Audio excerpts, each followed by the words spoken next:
kay Pangulong Rodrigo Roa Duterte na mas kilala nating bilang Tatay Digong. Gusto kong acknowledge lang yung ibang bukod dito sa kasama ko dito na mga secretaries. Nandyan din si Greco Belica, si Undersecretary Joy Encabo. Sana si Secretary Al. Babalik. Babalik. Anyway, at mga iba pa. Astra. And Mr. Astro.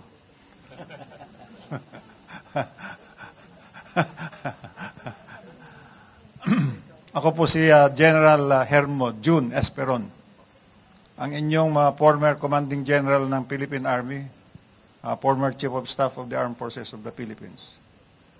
Nag-brigade commander ako ng all-out offensive ng versus the MILF. Alam nyo naman yung Camp Abubakar siguro. Yun ang final offensive namin noon, panahon ni ERAP. At ako'y naging brigade commander sa North Cotabato. Pero ilinipat ako ulit sa Basilan dahil naman sa nangyaring Dos Palmas kidnapping. Kaya I am one of two officers na naging brigade commander ng 2 beses sa Mindanao. But earlier than that, doon ako nag-platoon leader sa Basilan, company commander sa Hulo, battalion commander sa Agusan. So talagang Mindanao ako. Half Bisaya, half Ilocano, at buong-buong Pilipino. Yan. Si Tatay Digong, si Mayor Digong, ay talagang kaming mga nasa Mindanao, alam na namin kung sino siya, lalo na nung brigade commander ako. Dahil kung mag-operate kami noon, nung all-out offensive, ay talagang tuloy-tuloy yan, buwanan. At kung magkaroon kami ng break, doon kami sa Davao. At kanino kami pupunta? Siyempre pa, kay Mayor Rudy. Rudy pa ang tawag natin, di ba? Mayor Rudy. At ang nag-aasikaso naman ay si Bongo. Yan. Yan ang setup dyan sa Davao. Doon ko siya nakilala at alam ko kung ano ang mga ginagawa niyang laban sa mga kalaban ng bansa.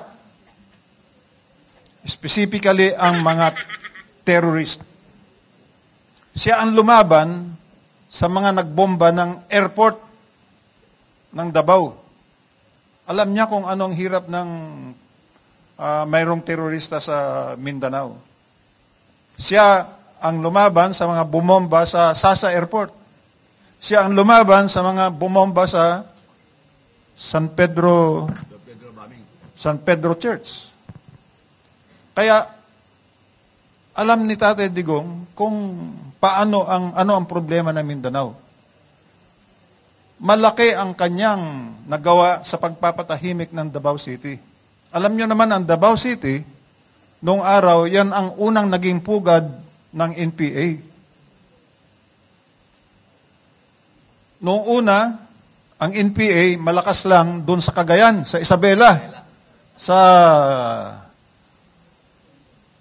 probinsya ni Secretary Bello. Doon lumakas ang NPA, nagkaroon ng regular battalion nung kami mga tinyente at mga major pa. Hanggang sa lumipat naman sila, nagpalakas sa Samar. Nandun ang 2nd Regular Battalion. Nung dumapo sa Mindanao, doon na sa Davao at saka Agusan. Yan ang istorya naman ng NPA. Alam niya kung anong problema ng NPA. At alam niya kung paano makipagtungo sa NPA.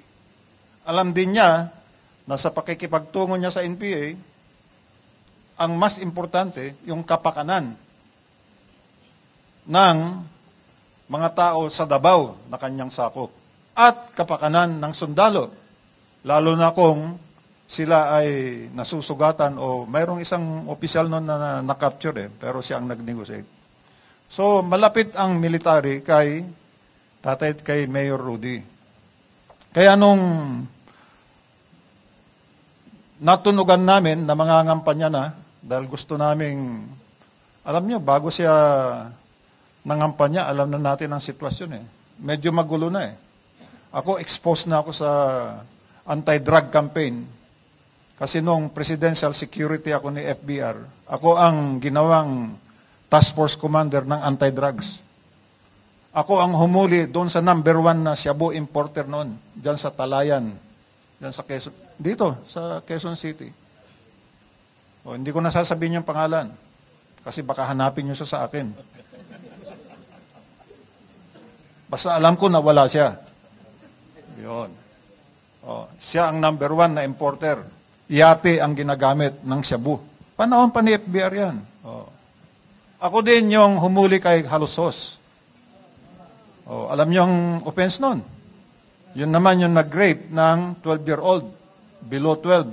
Statutory rape. O, di ba? Yan ang mga...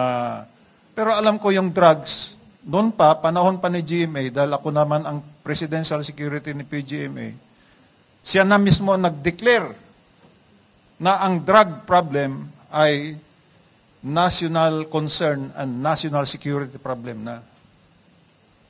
Kaya nararapat lamang na noong umangat na ang Pangulong Duterte,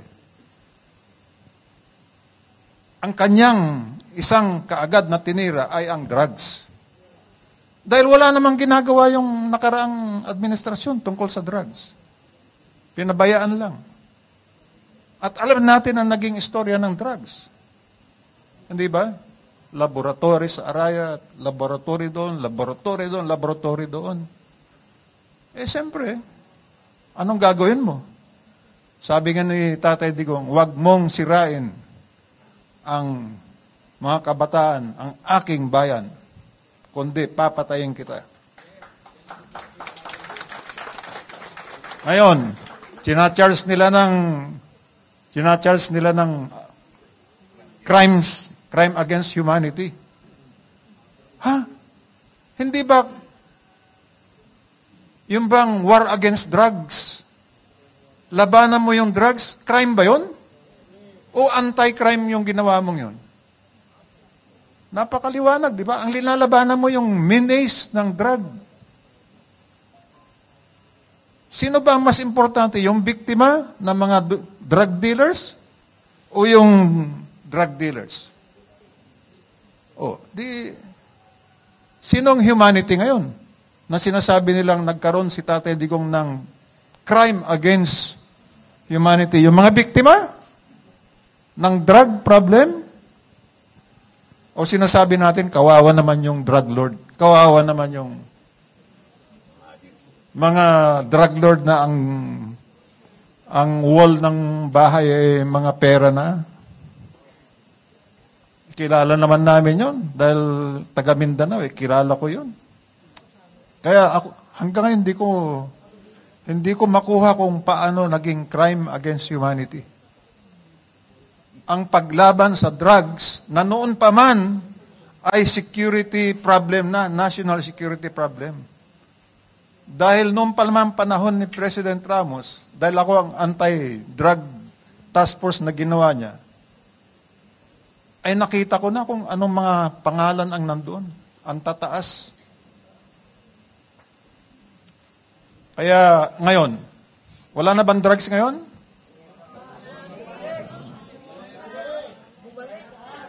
O, hindi ako nagsasabing bumalik.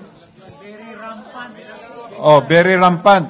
O, kaya, nako, mukhang mali ang napuntahan nating direksyon. Anyway, hindi na ako ang magbibigay ng, I will not judge that. Bahala kayo. Kasi alam ko yung mga nangyari, tulad nung isang security guard sa Bulacan. Magtrabaho, pag-uwi niya, rinape yung asawa niya, pinatay pa yung anak. Doon naman sa isang barangay sa Taguig, yung nurse namin sa Philippine Air Force, pag-uwi niya, mayroon ng drug addict doon sa bahay. Nakapasok na doon. Pagpasok niya, pinatay siya. Napakaraming incident na kawawa yung naging biktima ng mga naging ng mga addict. Ngayon na parang, bakit kaya pinoprotekta? Alam ko na kailangan, maski na ikaw ay may kasalanan, kriminal ka man o hindi, kailangan mo ang bigyan, you must have your time to defend yourself. Pero paano kung may armas ka? At lumalaban ka na sa pulis? Sasabihin ba ng pulis, teka muna, huwag mo akong barilin, doon na lang tayo sa korte mag-usap. Pwede ba yun? Kailangan ipagtanggol mo ang sarili mo. Hindi ba? At mayroon nga mga namatay. Anyway, hindi ko na matagal na usapan na yung drugs. Iiwanan ko yan dahil ako'y naniniwala na mayroon pa rin mga magtatrabaho against drugs. Dahil maraming drugs na pumapasok. Di ba? Doon sa Zambales, doon sa Ilocos, doon sa Camarines, sa Bicol, kung saan-saan natatagpuan na ngayon ang mga drugs. Linalaglag. So, mayroon pa bang drugs? Wala. Napakadami. Anyway. So, naalala ko, yun lang ang una kong sinabi tungkol sa drugs.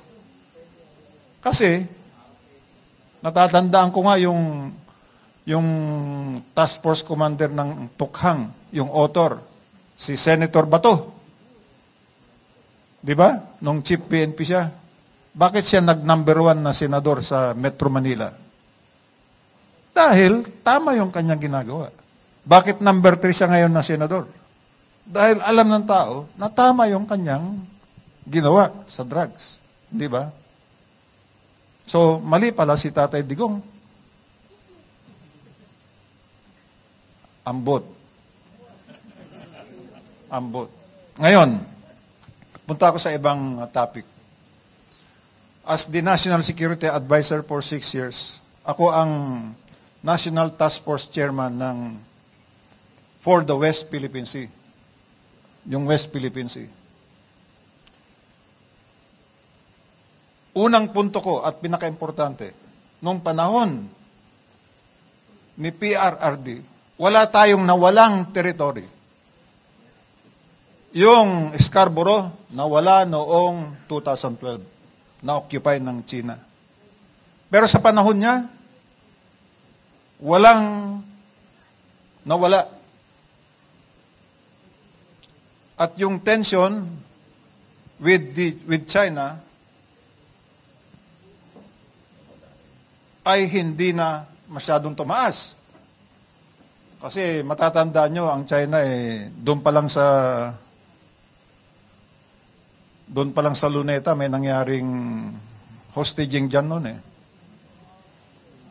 Mga namatay na turista. 2011. So, mga simula yun na mga natin sa China. Pagkatapos, tayo naman, hindi ko na ulitin yung istorya ng Scarborough. Kasi, ang nangyari doon, involved pinasukan ni Trillanes, negotiate. Maya-maya sinabi na mag-withdraw na lang pareho, na magkasabay. Nung umalis tayo, hindi naman umalis yung kabila. O di sila naiwanan doon. Di ba? Mishandled. Meron bang ganon na nangyari sa panahon ni Digong? Wala. Gusto nilang kunin yung katabi ng Pag-asa Island na Sandy Cay, pero mayroon tayong tao doon, binabantayan ng National Task Force for West Philippine Sea. Ang National Task Force for West Philippine Sea ay mayroong task group, mas maliit na task force, sa North.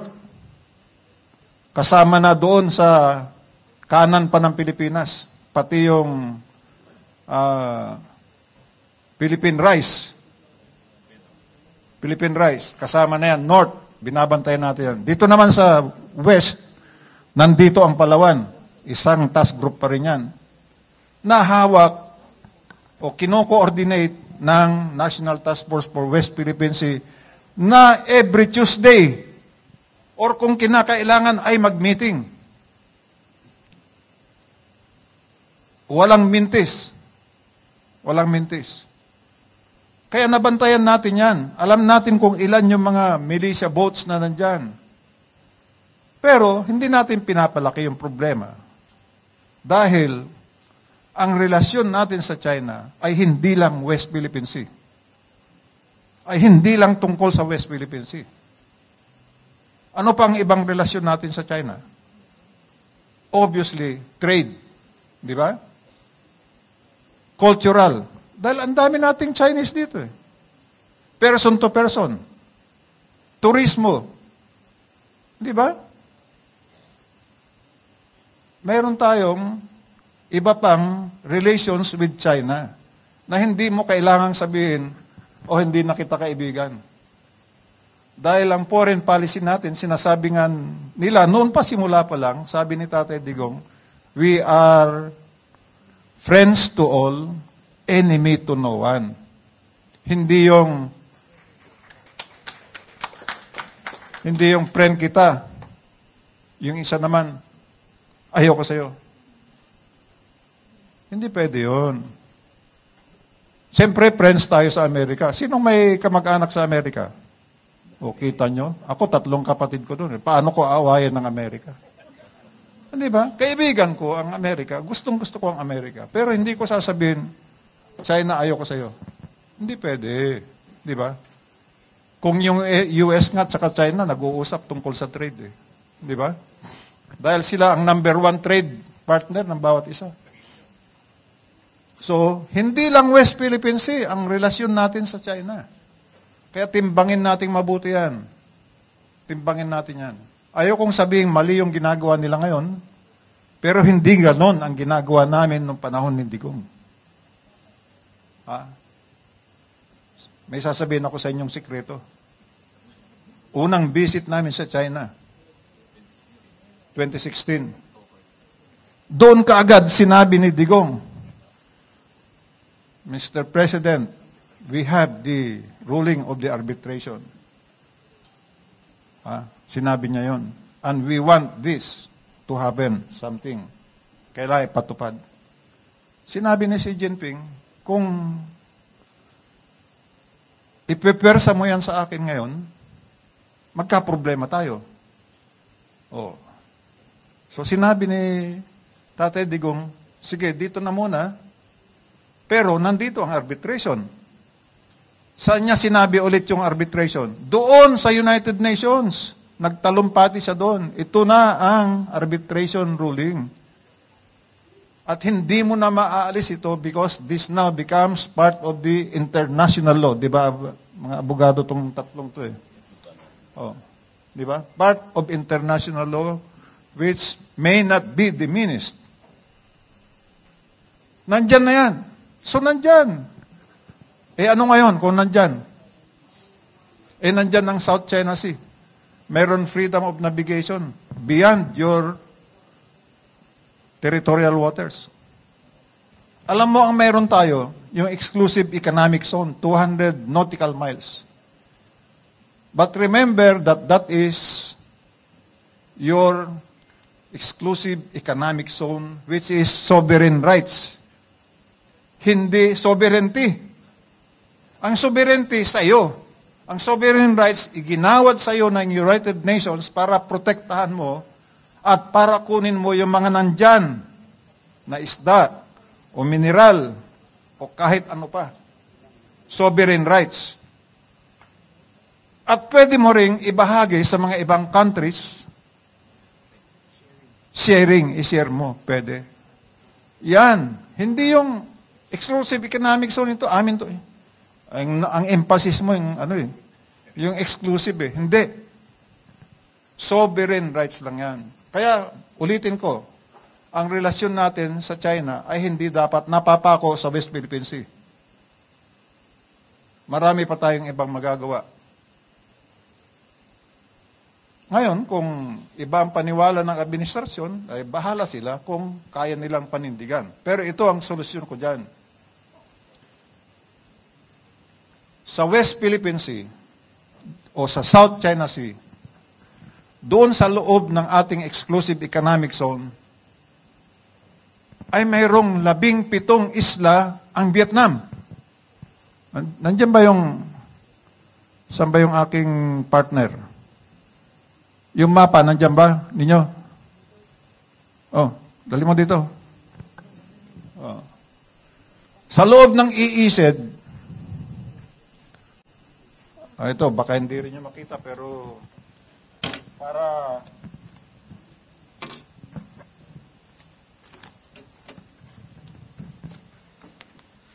yan ang Palawan. Nakikita nyo itong yellow?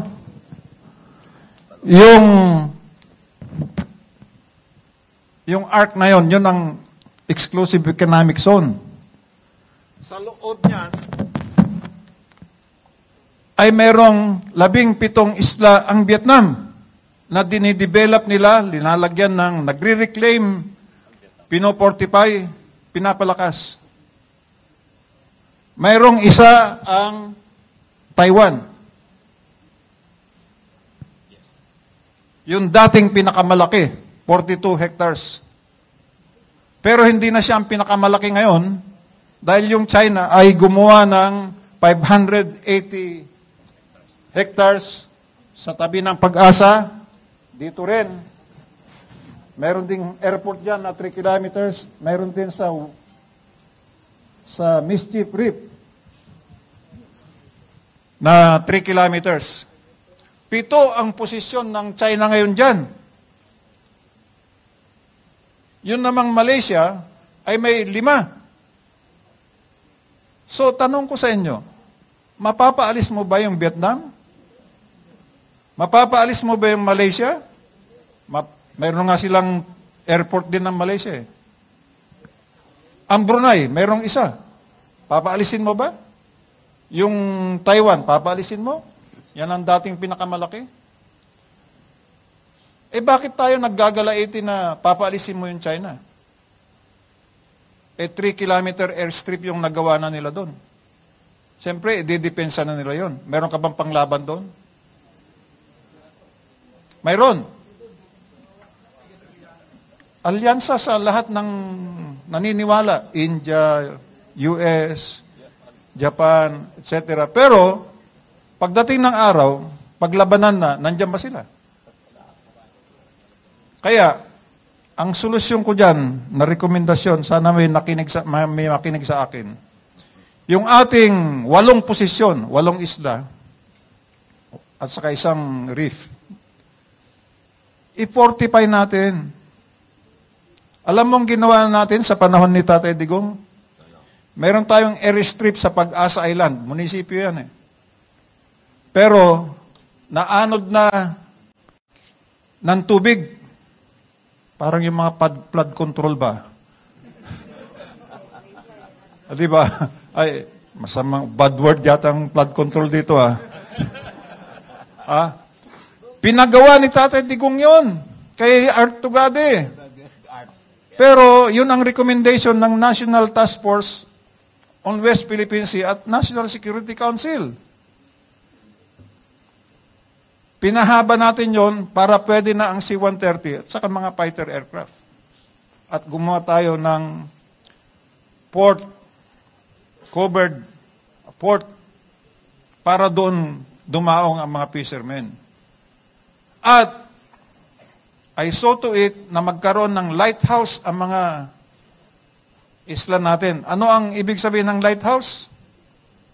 Wala, ilaw, di ba? Guide. Pero may mas matinding symbol 'yon. Pag ikaw naglagay ng lighthouse, sa'yo 'yon. Di ba? O simple lang. Naglagay tayo ng desalination machines. O may tubig na ngayon yung mga sundalo nating nakadetachment at saka mga local residents. Ang kulang natin ngayon, kailangan lagyan naman natin ng firing position, fortification, para kung atakin ka man, ay makatayo ka, maidepensa mo ng 3 oras. In 3 hours time, maka-reinforce na tayo. Hindi gaya ngayon na open yung iba pa. Samantalang yung Vietnam, wow, Ano na yon? May mga firing position, makakapalang firing position. May helicopter pad. Bakit din natin gawin yon? Keep, fortify, and keep and defend your position. Ganun lang. Pagkatapos, ang suggestion ko, magkaroon tayo ng fishing agreement. Lahat ng countries dyan. Di ba? Huwag nating ipagkait yung mga isda dyan sa ating economic zone.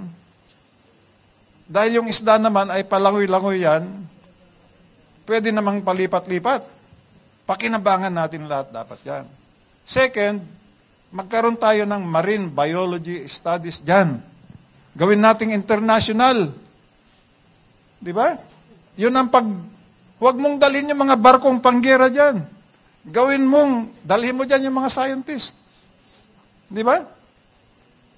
Yan ang West Philippine Sea. So, palagay ko, maski na abutin tayo ng 100 years, 1,000 years, hindi mo masosolve yan kung ang gusto mo, paalisin yung mga nandyan na iba. Huwag mong angkinin. Huwag mo angkinin. Ngayon, may time pa ba ako? 10 minutes? Babalikan ko yung usapan natin tungkol sa peace talks. Dahil ako naman ay naging secretary, presidential advisor on the peace process. Ako yung nakipag-usap sa MILF. Pag-retire ko ng Chief of Staff, ako yung nakipag-usap sa MILF. Si Rudy Garcia. Ikaw, si General Garcia, na isa ring division commander sa Cotabato noon. Siya ang aking chairman. Ang sa NPA, ang nakikipag-usap diyan sina Nieves Confesor, sina Secretary Bello, yan. Peace process. Biro mo, warrior, nakipaglaban sa MILF. Pero napunta ako sa peace process. Ang ibig sabihin nun, hindi naman ako warrior talaga. Gusto ko peace. Naniniwala ako sa peace. At gusto ko lang sabihin na si Kuya Rudy, Mayor Rudy, Tatay Digong ay naniniwala sa peace agreement. Hindi ba't pagka pasok niya na presidente ay ilang cabinet members ang nagaling sa kaliwa ang naging cabinet? DSWD. Tagiwalo. Lisa Masa, National Anti-Poverty Commission.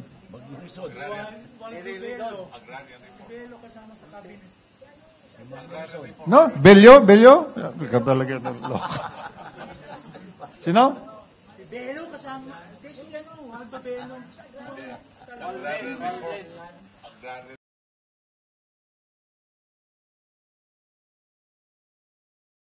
Agrarian reform. Eta Rosales. Oo, di ba? Kasi gusto niyang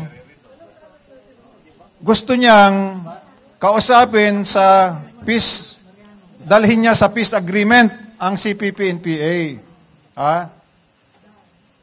Ang mahirap, nung inobserbahan namin, ito namang si DSWD, yung mga dapat na mapunta sa mga displaced persons o mga kailangan ng tulong, napupunta naman yung iba sa NPA.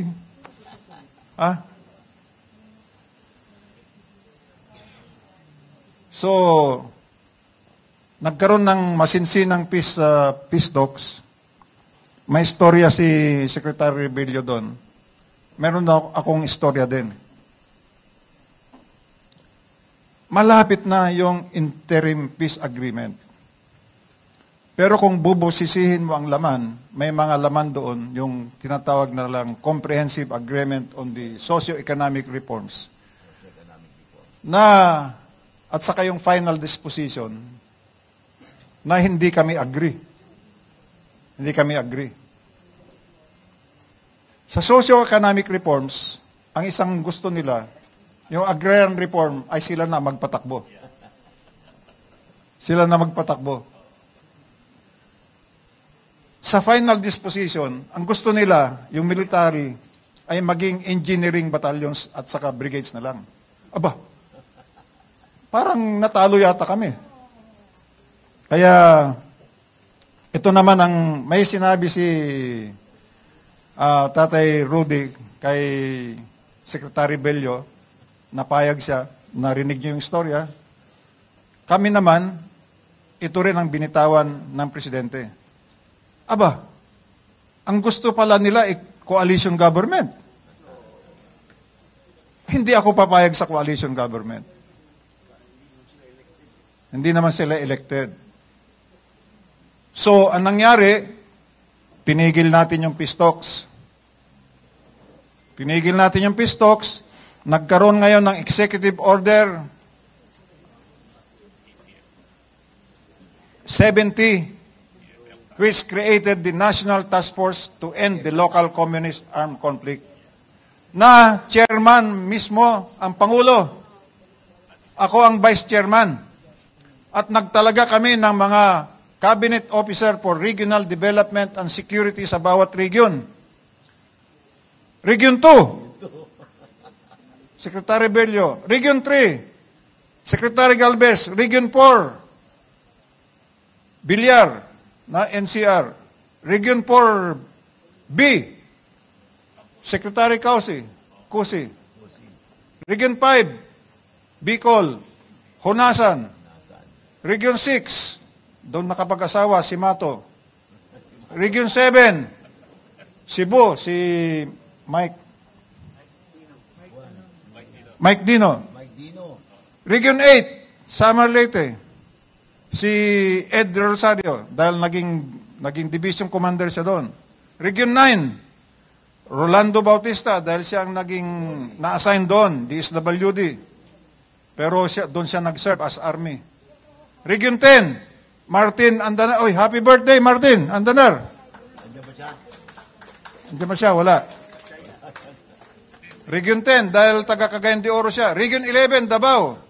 Sino nandun? Dominguez, pero pinalitan ni Abisado. Wendell. Region 12, La Peña, dahil doon nakapag-asawa. Region 13, Nograles. ARMM, Lorenzana, dahil doon pinanganak sa Pikit, Cotabato. Region 1, pala ako. Region 1, partner ko. Ako, dahil taga Asinggan, Pangasinan ako eh. Siya, Mangaldan eh.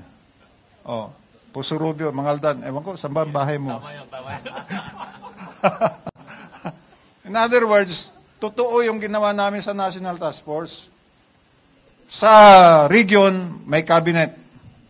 Ang vice chairman niya, yung Peace and Order Council chairman, at saka yung Regional Development Council.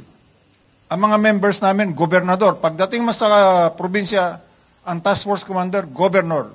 Pagdating mo sa city, munisipyo, mayor. Pagdating sa barangay, sila ang commander. Di buong whole of government, whole of nation, kasi kasamang civilian, ang tatak, good governance. Yun ang National Task Force LCAC. So, nandyan ang armed forces. Ano nangyari? Well, shortcutting ko na. Lahat ng guerrilla fronts, biro mo, na-clear namin ang Davao region, pinakamalakas. Na-clear yan. Na-clear. Region 1, na-clear. Samar, na-clear. Wala na yung mga guerrilla fronts. Nung umalis ako, mayroon pang 8 na hindi pa na-clear. Hindi totoo yung sinasabi nila na nung panahon ni Digong, walang na-clear na guerrilla front. Out of 89, 8 na lang natira nung umalis na kami. So ngayon, yung 8, tinapos na ngayon lang, ng BBM. Hindi totoong sila ang nag-clear lahat. Pero ito, mayroon kaming programa na ginawa noon. Barangay Development Program. Bawat barangay na dating establisado na ang NPA, mayroon silang shadow government.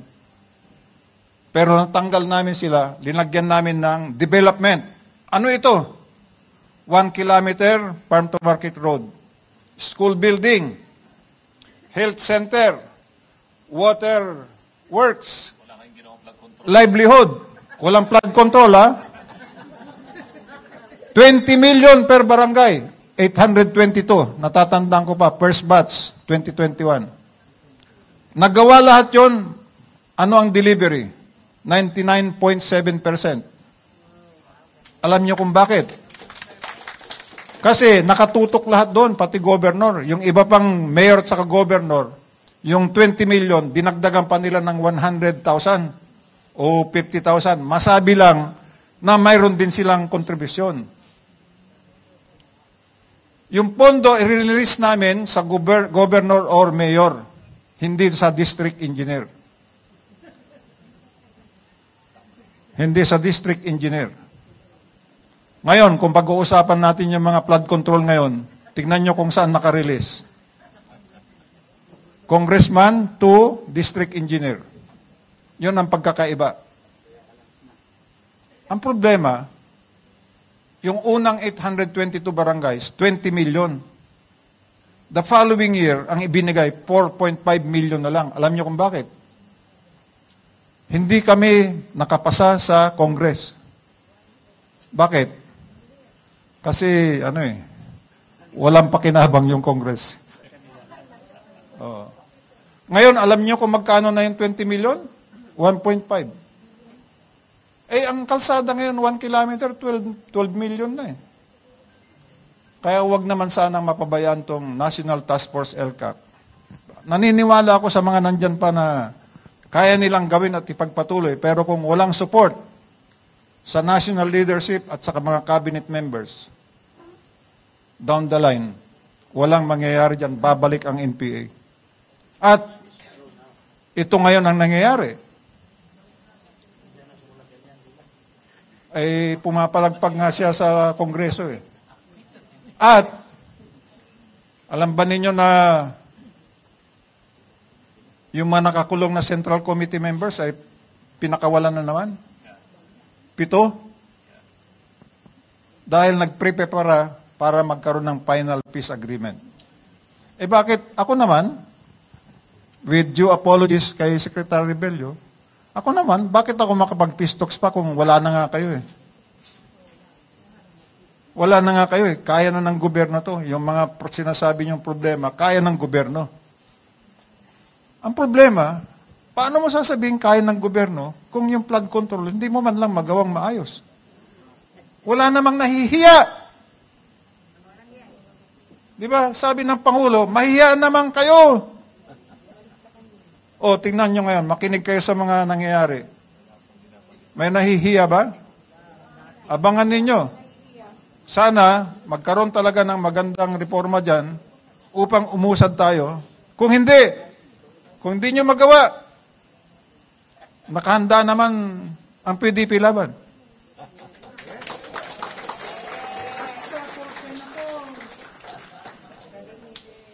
Nakahanda naman kami. Nakasama ninyo. Huwag nyo kaming ituring na kaaway. Huwag nyo kaming ipakulong sa dahig.